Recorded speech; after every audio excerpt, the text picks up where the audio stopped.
Hello मित्रों, केम छो बधा। गुड मॉर्निंग, जय श्री कृष्ण, राधे राधे। तो स्वागत है तमारू मारी यूट्यूब चैनल श्रद्धा लाइफस्टाइल में। तो आज है दिवस 12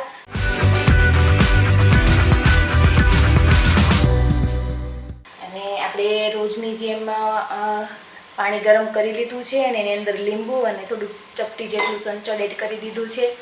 અને આ જો 10 વાગ્યાનું પીવાનું પાણી પણ આજ તો મેં વહેલું જ રેડી કરી નાખ્યું હતું।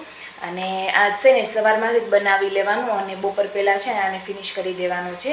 અને જમ્યા પછી તરત નથી લેવાનું, જમીને કલાક પછી લઈ શકો, એટલે નાસ્તા પછી તમારે કલાક પછી લેવાનું છે। તો બપોરે જમો ને એ કલાક પહેલાં તમારે આ 1 લીટરનું પાણી છે એ તમારે પૂરું કરી દેવાનું છે। અને આની અંદર મેં કીધું હતું એ પ્રમાણે 11મા દિવસે મેં બતાવેલું છે કે આમાં છે ને 1 ચમચી ચિયા સીડ્સ છે, 8 લીમડાના પાંદડા છે, 2 મરી છે, ચપટી હંચળ છે, એ બધું એડ કરી અને લીંબુ નીચવી દીધું છે। તો એ 1 લીટરના પાણીમાં એડ કરી અને આપણે ડિટોક્સ વોટર કહેવાય એને આપણે બનાવી લેવાનું છે। તો આપણે 10 દિવસ સુધી આ પાણી પીવાનું છે, રોજે સવારમાં બનાવીને। તો સવારે જાગીને તરત બનાવી જ લેવું એટલે ભૂલાઈ ન જાય। તો મિત્રો વાગી ગયા હતા સવારના 8। આજે આપણે થોડુંક નાસ્તામાં લેટ થઈ ગયું હતું અને આજે મેં છે ને મેંગો છે ને મિલ્ક શેક લીધો છે સવારમાં, અને જેની રેસીપી છે ને મેં અલગથી યુટ્યુબની મારી ચેનલમાં અપલોડ કરી દીધી છે। તો તમે જઈને જોઈ શકો છો અને ઇઝીલી ફટાફટ 2 મિનિટની અંદર બની જાય એવું છે। તો સવારમાં જે લોકોને ટાઈમ ન હોય બનાવવાનો કોઈ નાસ્તો, તો અત્યારે મેંગોની સિઝન છે એટલે આપણે લઈ શકીએ, પછી આપણે બીજું કંઈક ઓપ્શન ગોતીશું। તો તમે પણ ટ્રાય કરી શકો મિત્રો।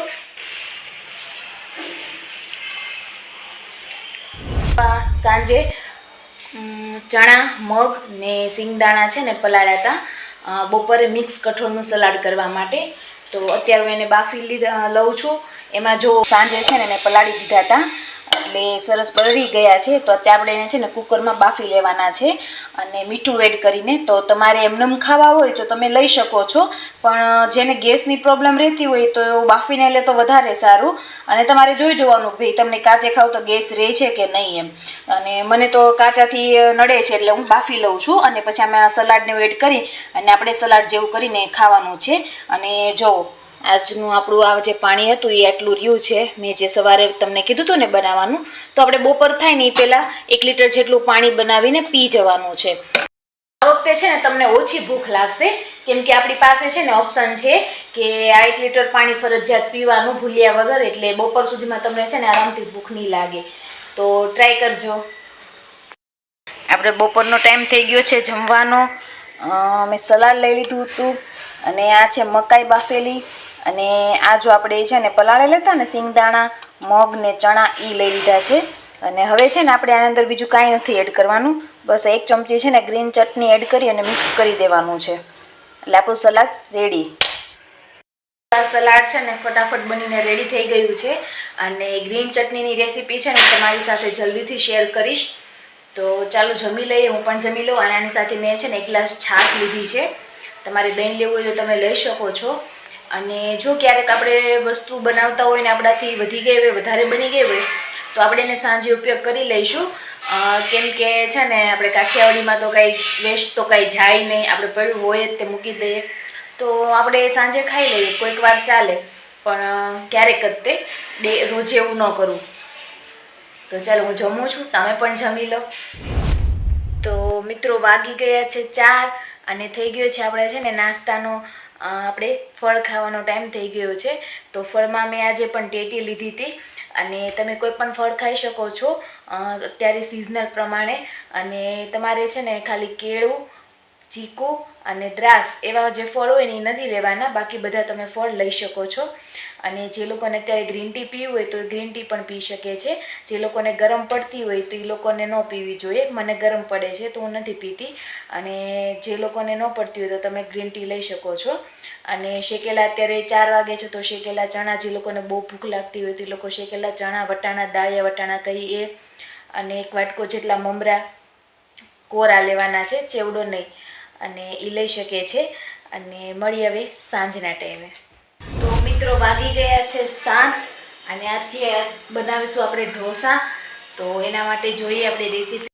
તો ઢોસાનું બેટર બનાવવા માટે મેં છે ને અહીંયા એક આટલો વાટકો રવો લીધો છે અને આપણે એની અંદર છે ને થોડો કમથો તે ચણાનો લોટ લેવાનો છે, 1 ચમચી જેટલો. સ્વાદ અનુસાર મીઠું અને જેટલો રવો લીધો હતો ને એની સામે એટલી છાશ લીધી છે.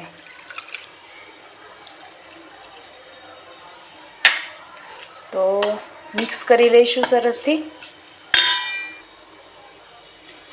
જો એટલું બેટર થાય ને ત્યાં સુધી આપણે સરસ મિક્સ કરી દીધો છે. હવે આપણે આને છે ને 10 મિનિટ માટે છે ને મૂકી દેવાનો છે. તો આપણી 10 મિનિટ થઈ ગઈ છે અને જો મેં છે ને નોનસ્ટિકની લોટી છે એને મૂકી દીધી છે ગરમ કરવા માટે. અને આપણે છે ને આ સ્ટફિંગમાં છે ને આપણે લીધું છે પાલક, ટમેટું અને પનીર, અને એની અંદર છે ને ચાટ મસાલો અને થોડોક પાઉંભાજીનો મસાલો એડ કરી દીધો છે. અને જો તમારે કાંદા એડ કરવા હોય તો તમે કરી શકો છો, બીજું વેજીટેબલ એડ કરવું હોય તો પણ કરી શકો છો. મેં આટલું જ એડ કરેલું છે. ગરમ થઈ ગયું છે.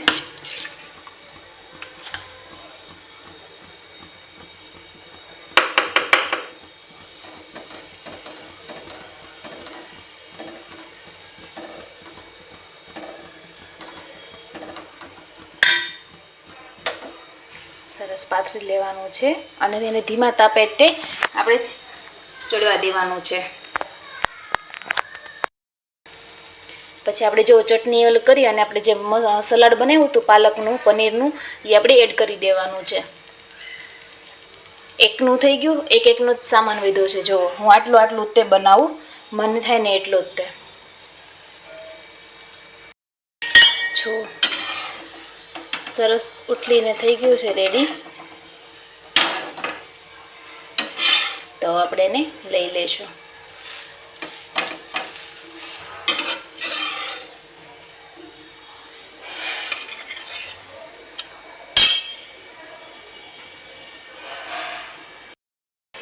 તો મિત્રો આપણા ઢોસા છે ને બનીને રેડી છે, પાલકવાળા હેલ્ધી. તો તમે પણ જરૂરથી ટ્રાય કરજો, બહુ જ મસ્ત છે ખાવામાં અને બહુ સારા લાગે છે. અને હું જો જમવા બેસું છું હવે, તો તમે પણ જમી લો. એની સાથે મેં છાશ લીધી છે, તો તમારે ચટણી લેવી હોય તો લઈ શકો. અને મને તો એમનામાં જ લુખા ભાવશે. તો ચાલો જમી લઈએ હવે. જો આ બંને છે પેકેટ, આ તો ખાલી ખોખું જ છે અને અત્યારે આ છે મારી પાસે. તો આ બેમાંથી ગમે કોઈ પણ હોય તો ચાલે, યુઝ કરી શકો છો. અને આમાં પણ નાનું જ લેવું. આ તો અમારે છે ને મોટું આવી ગયું હતું, નહોતું નાનું ને એટલા માટે, પણ આવડી સાઈઝ હોય ને એ યુઝ કરવું. ઓકે. તો મિત્રો હવે સુવાનો ટાઈમ થઈ ગયો છે, તો આપણે સુવાના ટાઈમના છેલ્લું ઈસબગુલ લઈ લઈએ.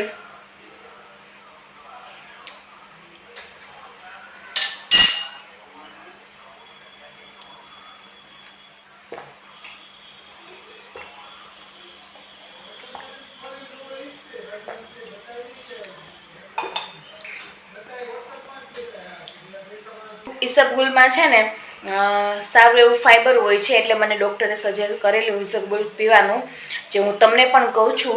જો તમને એવું કંઈ લાગતું હોય તો તમે છે ને એને સ્કીપ કરી શકો છો ને નોર્મલ ગરમ પાણી લઈ શકો છો, તમારા પર છે. આ તો મારો અનુભવ છે એટલે કહું છું, એટલે હું લેવાનું કહું છું, બરાબર છે. આનાથી કોઈ પ્રોબ્લેમ નથી થતો અને કંઈ નડતરરૂપ નથી. અને એવું લાગે તો તમે એક વખત તમારા ડૉક્ટરની સલાહ લઈ શકો છો. તો જો તમને મિત્રો મારો વિડીયો ગમ્યો હોય તો લાઈક કરો, શેર કરો, સબસ્ક્રાઈબ કરો અને કોમેન્ટ કરજો. અને હવે મળશું એક નવા વિડીયોમાં કાલે. તો રાધે રાધે, જય શ્રી કૃષ્ણ, ગુડ નાઇટ બધાને, સ્વીટ ડ્રીમ્સ.